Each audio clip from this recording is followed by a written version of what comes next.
mukhang hindi matutupad ang pinag-usapang dream wedding nina Bea Alonzo at Dominic Roque na mangyayari sa darating na 2024.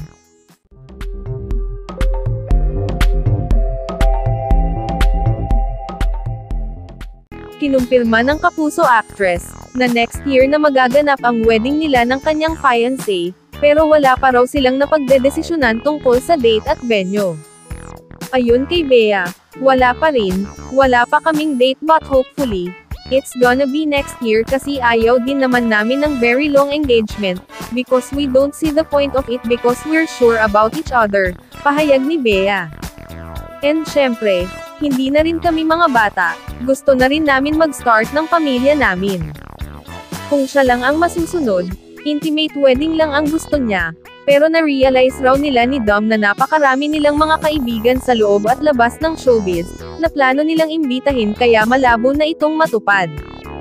Gusto ko talaga intimate wedding ever since I was a little girl, kapag nag-iisip kami ni Dom ng guest list pa lang, parang ang dami pala naming friends. Kasi si Dom extrovert siya, ang dami niya talagang friends. Ang dami niyang group of friends.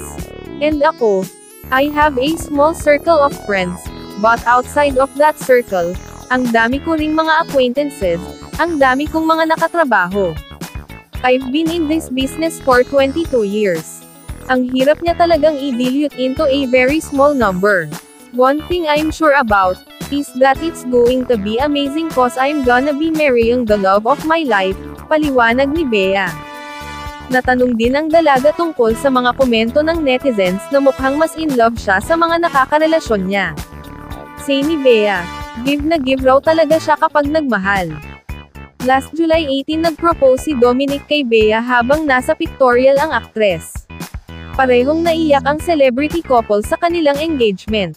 Para sa iba pang maiinit na celebrity news, ay mag-comment lamang po sa video na ito, mag-like at mag-share, at huwag po nating kalimutang mag-subscribe at i-click ang bell button, para maging una sa mga balita.